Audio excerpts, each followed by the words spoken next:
Sir Jaganmohan రెడ్డిని చూసి కూటమి ప్రభుత్వం భయపడుతుందని చెప్పి ఈ రోజున జగన్మోహన్ రెడ్డి చెప్తారు. నిజంగా జగన్ చూసి వయసు ఒక కూటమి ప్రభుత్వం భయపడుతుందా?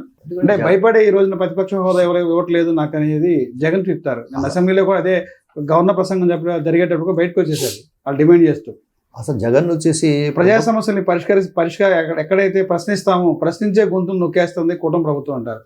అందువల్లనే మా పార్టీకి మా సభ్యులకు హోదా ఇవ్వట్లేదు అంటారు. వైసీపీ పార్టీకి ప్రతిపక్ష హోదా ఇవ్వడానికి కారణం అదే అని చెప్తారు. మీకు ఒక మాట చెప్తాను సార్, నిజంగా భయపడుతుందా టీడీపీ కూటమి ప్రభుత్వం? టీడీపీ భయపడటం, కూటమి ప్రభుత్వం భయపడటం అనేది వదిలేండి, అది జోకు. పులివెందులలోనే ఎవరు కూడా జగన్ మొహం చూడట్లేదు ఈరోజు. ఆ టైంలో ఏదో ఓట్లు రిగ్గింగ్ చేసి గెలిచేశాడు ఎమ్మెల్యేగా గెలిచిన తర్వాత అతనికి ఎమ్మెల్యేగా ఓటు వేస్తానికి అతని నియోజకవర్గ ఓటరు వచ్చి ఎంతసేపు పోలింగ్ బూత్లు నిలబడ్డాడో అంతసేపు కూడా ఇతను అసెంబ్లీలో కూర్చోవట్లేదు. వాళ్ళ సమస్యల గురించి చర్చిస్తానికి, వాళ్ళ సమస్యలు మాట్లాడటానికి ఓటరు లైన్లో నిలబడి ఎంతసేపు అయితే ఓటేస్తానికి వెచ్చించాడో ఆ సమయం కూడా అంత సమయం కూడా వాళ్ళ కోసం జగన్మోహన్ రెడ్డి వెచ్చించటం లేదు. ఇది ఈరోజు విడ్డూరం. జగన్మోహన్ రెడ్డికి చూసి ప్రభుత్వాలు భయపడటం ఏంటి అసలు నాకు అర్థం అవ్వట్లేదు. అది కూడా అతను ప్రతిపక్ష హోదా కావాలంటున్నాడు. సరే, మాకైతే అభ్యంతరం లేదు, నువ్వు ప్రతిపక్ష హోదా ఇచ్చినా మాకు అభ్యంతరం లేదులే, కానీ దానికి ఒక నామ్స్ ఉంటాయి.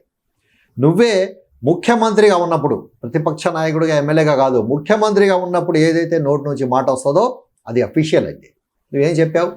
చంద్రబాబు నాయుడు గారికి 23 ఎమ్మెల్యేలు ఉన్నారు, ఓ 3-4 మేము లాగేస్తే, ఐదుగురిని లాగేస్తే, వార్డు కూడా లాగేస్తే ప్రతిపక్ష హోదా కూడా వెళ్ళిపోద్ది అన్నావు. అంటే నీ లెక్క ప్రతిపక్ష హోదాకి నీ లెక్క 18 ఎమ్మెల్యేలు కావాలి. నీ లెక్క, నీ నోటి నుంచి వచ్చిన లెక్క. ఈ రోజు నీకు ఎంతమంది ఎమ్మెల్యేలు? అంటే దానికి వైసీపీ 11 మంది. దానికి వైసీపీ ఒక లాజిక్ చెప్పుద్దండి. ఉన్నటువంటి పార్టీల్లో 4 పార్టీలు ఉన్నాయి, 3 పార్టీలు అధికార కూటమిగా ఉన్నాయి, ఉన్నదాని ఒక పార్టీయే కదా, ఆ పార్టీకి ప్రతిపక్ష హోదా ఇవ్వాలనేది వీళ్ళు డిమాండ్ చెప్తారు. ఇప్పుడు ఇంకా వేరే పార్టీ అనేది లేదు కదా, ఇప్పుడు లేనప్పుడు ఈ పార్టీకి ఎందుకు ఇవ్వదు ప్రతిపక్ష హోదా? ఇప్పుడు మీరు చూసుకోండి, ఏ రాష్ట్రం కూడా 4-5 పార్టీలు ఉంటాయి. 4 పార్టీలు కలిసి పోటీ చేస్తే కలవని పార్టీకి ప్రతిపక్ష హోదా ఇస్తారా? అసలు ఏమన్నా లాజిక్? అది లీగల్గా ఉందా? అది ఏదైతే అసెంబ్లీ చట్టాలు ఉన్నాయో దాంట్లో అలా ఉందా? అలా లేదు ఎక్కడ కూడా. నువ్వు 11 మంది ఎమ్మెల్యేలు పెట్టుకొని ప్రజలు నీకు 11 మంది ఎమ్మెల్యేలు ఎందుకు ఇచ్చారని అంత ఎందుకు దిగజార్చారంటే నీ మీద అంత విరక్తి వచ్చింది వాళ్ళు, నీ అరాచకాల మీద. నువ్వు ఏదైతే అరాచక పాలన చేశావో ఇటువంటి వాడికి కనీస ప్రతిపక్ష హోదా కూడా ఉండకూడదు, సైరన్ కూడా ఉండకూడదు. రోడ్డు మీద వెళ్తుంటే, ఇతను వెళ్తుంటే ట్రాఫిక్ కూడా ఆపకూడదు, ఇతని వల్ల మేము స్కూటర్ 5 నిమిషాలు కూడా ఆపకూడదు అని ఆలోచించే ప్రజలు నీకు 11 మంది ఇచ్చి ప్రతిపక్ష హోదా అనేది తీసేశారు. మళ్ళీ నువ్వు అంటే నీ లెక్క 18 మంది, 11 మంది ఉండి నాకు ప్రతిపక్ష హోదా ఇవ్వమంటాడు. నేను చెప్పాను కదండి, ఓటర్ ఏదైతే పోలింగ్ బూత్లో అరగంట గంట నిలబడి ఓటేశాడో అంత అరగంట గంట కూడా వాళ్ళ సమస్యలపై నువ్వు అసెంబ్లీలో కూర్చోవటం లేదు. నిన్న 11 మంది ఎమ్మెల్యేలు వచ్చారు, 11 నిమిషాల్లో బయటికి వెళ్ళిపోయారు. ఇది ప్రజలు చూస్తున్నారు, ప్రజలకు అర్థమైపోయింది జగన్మోహన్ రెడ్డి ఏంటని, చంద్రబాబు నాయుడు గారు ఏంటని ప్రజలకు తెలుసు. కానీ జగన్మోహన్ రెడ్డి యువకుడు, చదువుకున్నవాడు, ఏదేదో ఎక్కడో చదివానా, అది ఇది ఫస్ట్ క్లాస్ స్టూడెంట్ ఏదేదో చెప్పాడు. చెప్తే ఇంత చెప్తున్నాడు కదా, ఇతను ఏమన్నా డెవలప్మెంట్ ఇంకా చంద్రబాబు నాయుడు గారి కన్నా ఏమన్నా స్పీడ్ వెళ్తాడేమో అనుకున్నారు.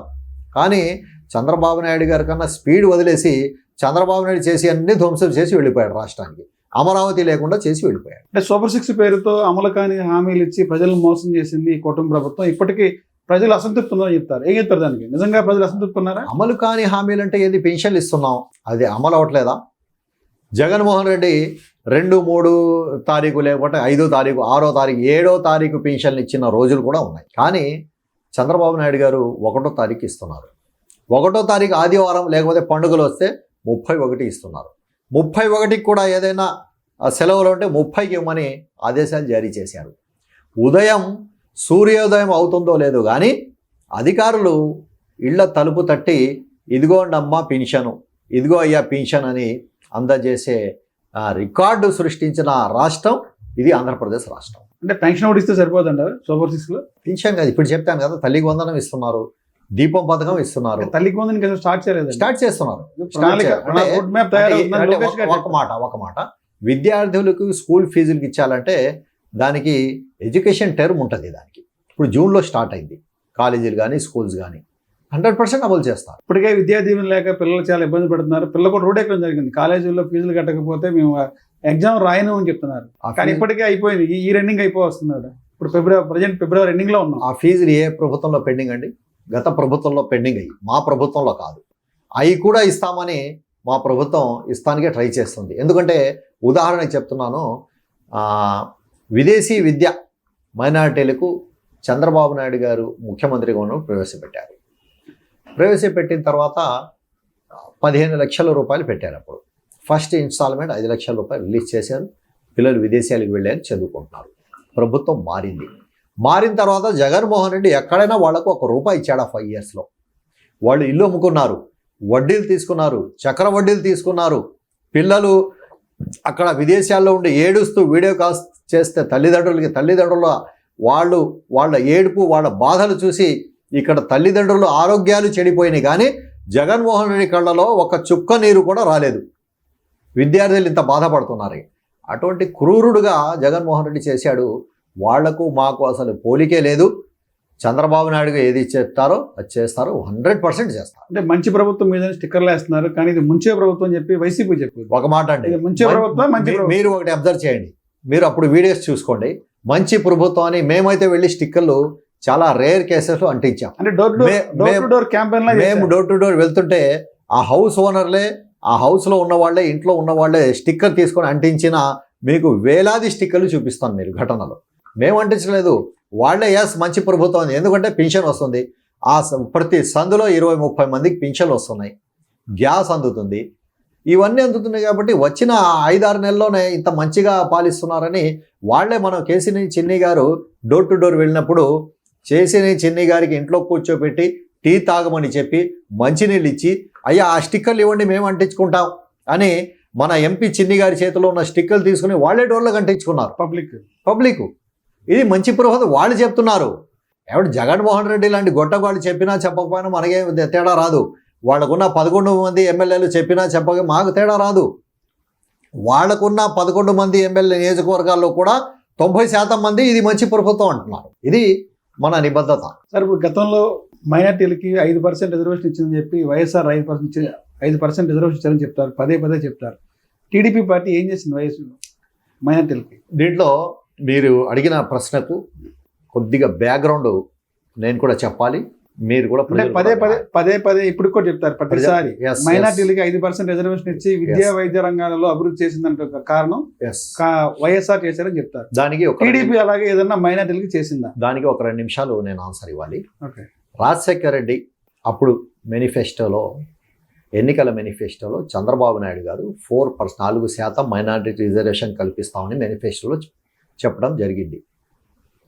ఎప్పుడైతే చంద్రబాబు నాయుడు గారు 4% ముస్లింలకు రిజర్వేషన్లు ఇస్తామని మేనిఫెస్టోలో పెట్టారో, రాజశేఖర రెడ్డి ఏమన్నాడంటే నేను 5% ఇస్తామని చెప్పాడు రాజశేఖర రెడ్డి. అప్పుడు మన ప్రభుత్వం అధికారంలో ఉంది, అధికారంలో ఉన్న ప్రభుత్వానికి కొంత వ్యతిరేకత ఎక్కడైనా వస్తుంది. ఆ వ్యతిరేకతతో మన ప్రభుత్వం పోయి రాజశేఖర రెడ్డి ఏదైతే అబద్ధాలు చెప్పాడో, కాంగ్రెస్ పార్టీ అప్పుడున్న అబద్ధాలు చెప్పి, మాయా మాటలు చెప్పి, పాదయాత్రలు చేసి, అది చేసి ఇది చేసి, చంద్రబాబు నాయుడు ఏం చేయలేదు, మేమైతే మీకు బంగారపు ఇళ్ళు కూడా ఇచ్చేస్తాం, బంగారు పళ్ళాలు ఇస్తామని రాజశేఖర రెడ్డి నమ్మబలికాడు. అప్పుడు రాజశేఖర రెడ్డి ప్రభుత్వం వచ్చింది ముఖ్యమంత్రిగా. అయిన తర్వాత ముందే మనం చెప్పాం 4% రిజర్వేషన్ అని తెచ్చిందే మాట బయటికి చంద్రబాబు నాయుడు గారి నోటి నుండి వచ్చిన మాట అది. దానికి రాజశేఖర రెడ్డి 5% ఇచ్చాడు. ఏ విధంగా ఇచ్చాడు? ఇచ్చినట్టు ఉండాలి, కానీ అది వాళ్లకు చెందకూడదు అనే విధంగానే ఇచ్చాడు. ఇప్పుడు కూడా అదే మాట మాది. ఎలాగంటే అప్పుడు ఇక్కడ అసెంబ్లీలో ఫుల్ మెజారిటీ రాజశేఖర రెడ్డికి ఉంది, కాంగ్రెస్ పార్టీకి ఉంది. అలాగే అక్కడ పార్లమెంట్లో బ్రహ్మాండమైన మెజారిటీతో కాంగ్రెస్ ప్రభుత్వం ఉంది. మరి 5% రిజర్వేషన్ ముస్లింలకు ఇవ్వాలని నీ హృదయపూర్వకంగా రాజశేఖర రెడ్డి అనుకుంటే చట్టబద్ధత ఎందుకు చేయలేదు? దాన్ని ఇక్కడ అసెంబ్లీలో పాస్ చేసి పార్లమెంట్లో ఎందుకు పెట్టలేదు?